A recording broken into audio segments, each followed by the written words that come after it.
In this video, we'll see how we can use pointers, aka dereferencing pointers, meaning access the variable towards which it points. Let's use the same main as earlier. We have a variable a, an integer, a variable ptr, which is a pointer to an integer.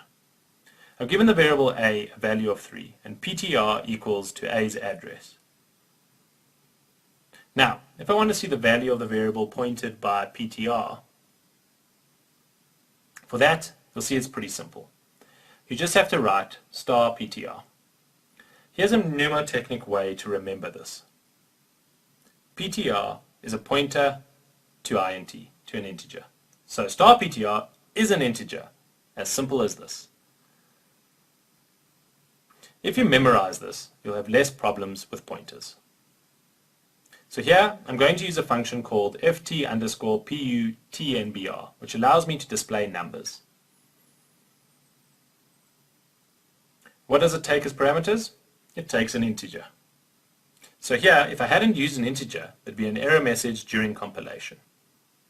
Star ptr is an integer. It means I'm going to check the address pointed by ptr. Let's try and compile this main. Here we go, the value 3 is displayed. Now, just to show you that we did indeed get the value of a, I'm going to display the value 3 first, then I'll change its value to 42. And add a quotation mark to make the display clearer.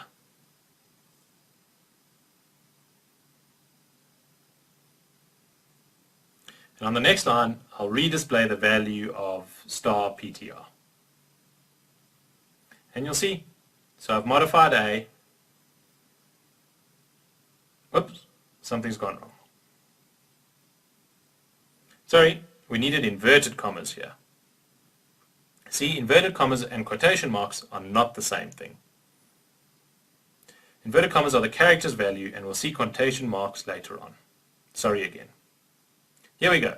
Let's execute our program. See, we have 3 there for the first display of star ptr, and the second time we have 42. So it allowed me to display the value.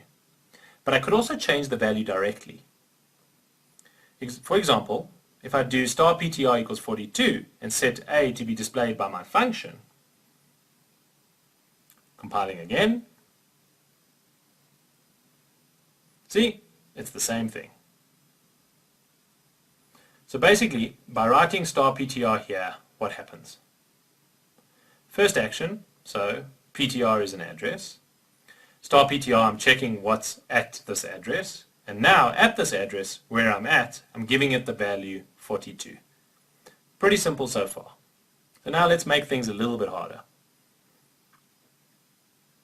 What's interesting is that we can have pointers to pointers. So for example, here I'm going to do star ptr2, which is a pointer to int, to integer. So the address that ptr2 contains is the address of a pointer to integer. So if we follow the same logic as before, I'm going to have to give ptr2 the address of a pointer to int, because I can't give it an address of a straight away. So I'm going to give it ptr's address. And now, well, we're going to do the same thing. Except I'm going to add a second asterisk, and here too. And you'll see that we're going to get the exact same result. Because ptr2 is the address of ptr. When I do ptr2, what's ptr2's title? Well, it's a pointer to int. Now I'm adding another asterisk. The first time I went to see what was in ptr's address. ptr2 contains an address. I'm checking what's at this address. It happens to be another address, so I'm adding a second asterisk. So second action, I'm going further a notch. Now I'm checking a, and from here I will be able to display it. So ptr2 is an int, an integer. So I can type this and it should work.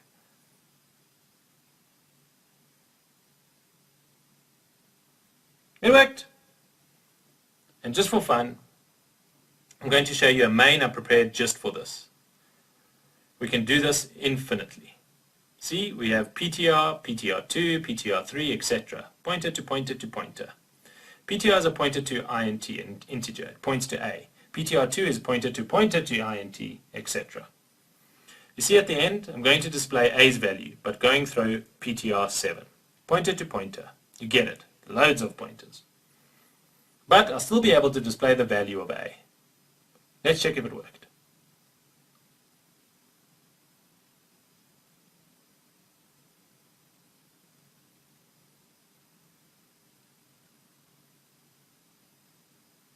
So here I've compiled with my second main, and it displays the value 3.